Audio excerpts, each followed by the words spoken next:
اس time رات کے 11 بج رہے ہیں اور میں چھت پر بیٹھا اکیلا چاند اور ستاروں کو دیکھ رہا ہوں۔ چاند کی روشنی اس ٹائم اتنی ہے کہ پورے چھت پہ روشنی اس کی پھیل رہی ہے، اور میں اپنے دکھ بیان کر رہا ہوں۔ دوستوں، ماں باپ کے جانے کے بعد انسان بالکل تنہا اور اکیلا ہو جاتا ہے۔ میرا مقصد صرف اور صرف یہ ہے کہ میں اپنے ایموشنل جو ہے وہ بیان کر سکوں۔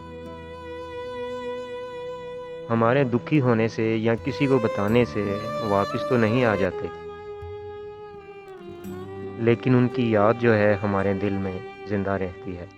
اور ایک تلخ حقیقت اور بھی ہے کہ ماں باپ کے جانے کے بعد کچھ رشتے ایسے ہوتے ہیں، وہ کہتے ہیں کہ ہم تمہارے باپ ہیں، یا پھر کہتی ہیں ہم تمہاری ماں ہیں۔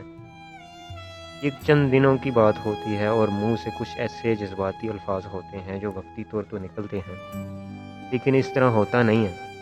ماں باپ وہی ہوتے ہیں جو اپنے سکے ہوتے ہیں، ہمیں چھوڑ کر چلے جاتے ہیں، ہمارے دکھ سکھ میں ہمارے ساتھ ہوتے ہیں، ہمارا ساتھ دیتے ہیں۔ ان کے علاوہ اور کوئی بھی نہیں ساتھ دیتا۔ یہ بات حقیقت ہے، یہ بات سچ بھی ہے۔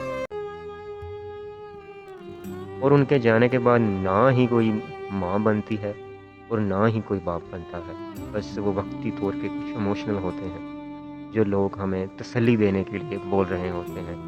زندگی اپنے بوجھ پر، اپنے سہارے پر ہی گزارنی ہوتی ہے، کوئی جو ہے نا ساتھی نہیں بنتا اس چیز کا۔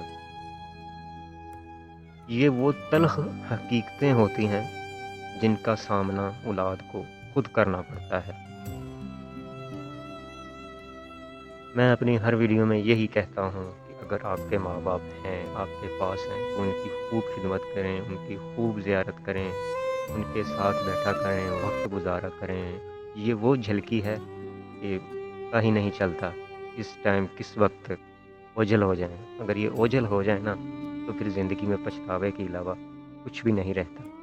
یہ واپس نہیں آتے دوبارہ زندگی میں، ایک دفعہ چلے جائیں تو۔ دعاؤں میں یاد رکھیے گا۔ اگر کوئی بات میری آپ کو بری لگی ہو، میں معذرت چاہتا ہوں۔